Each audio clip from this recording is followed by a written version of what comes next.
Halo sahabat semua, inilah pesan singkat menjelang Natal 2021 di H-45. Ini masih melanjutkan kisah tentang Yusuf yang berada di rumah Potifar. Saya akan membacakan beberapa ayat, dimulai dari Kejadian 39 ayat yang ke-7.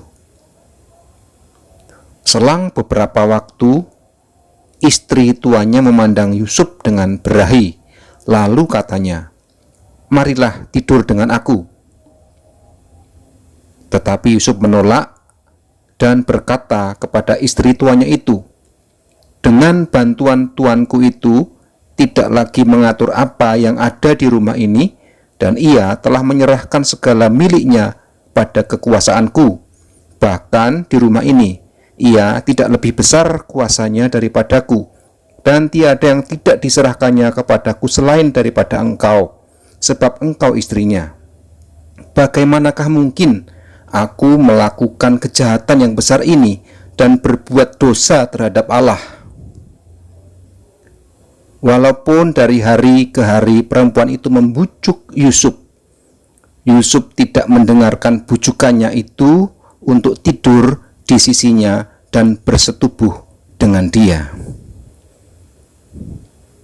Dan hal itu dilakukan berhari-hari, membujuk Yusuf untuk tidur dengan istri Potifar, tetapi integritas Yusuf tidak diragukan lagi.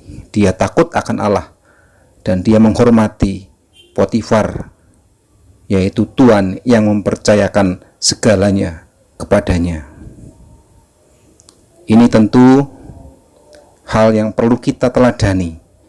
Kehidupan Yusuf yang tidak mudah ketika ia dimasukkan ke dalam sumur, kemudian dijual sebagai budak, dan dia harus bekerja sebagai pelayan di rumah Potifar. Kemudian ujian itu muncul, namun dia sanggup menghadapinya dengan luar biasa. Dan karena fitnah dari istri Potifar itu, singkat cerita, kemudian dia dimasukkan ke dalam penjara. Ayat 20. Lalu Yusuf ditangkap oleh tuannya dan dimasukkan ke dalam penjara, tempat tahanan raja dikurung. Demikianlah Yusuf dipenjarakan di sana. Ayat selanjutnya menarik. Tetapi Tuhan menyertai Yusuf dan melimpahkan kasih setianya kepadanya dan membuat Yusuf kesayangan bagi kepala penjara itu. Sebab itu kepala penjara mempercayakan semua tahanan dalam penjara itu kepada Yusuf, dan segala pekerjaan yang harus dilakukannya di situ, dialah yang mengurusnya. Dan kepala penjara tidak mencampuri segala yang dipercayakannya kepada Yusuf, karena Tuhan menyertai dia, dan apa yang dikerjakannya dibuat Tuhan berhasil. Ini mungkin baru kisah yang pertama dan mungkin yang terakhir. Seorang tahanan, seorang yang harus dipenjara, tetapi dia melakukan tugas kepala penjara. Bahkan dikatakan kepala penjara tidak mencampuri segala yang dipercayakannya kepada Yusuf. Setahu saya sejauh ini tidak pernah ada seorang tahanan yang melakukan tugas sebagai kepala penjara. Dia yang mengurusi segala urusan di penjara itu. Dia yang bertanggung jawab atas segala orang-orang yang dipenjara di situ.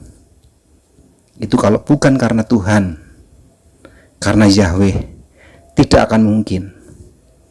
Dan perlu digarisbawahi, kisah ini ditulis lengkap di Alkitab.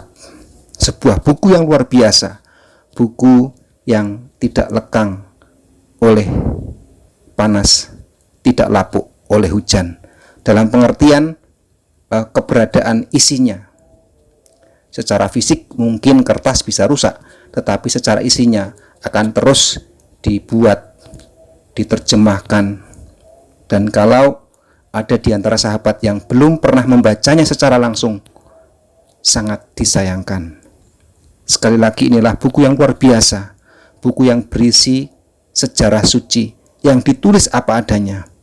Ada buku lain yang juga menceritakan tentang sejarah, tetapi Alkitab menceritakan tentang rencana Yahweh, rencana Tuhan semesta alam yang punya rencana agung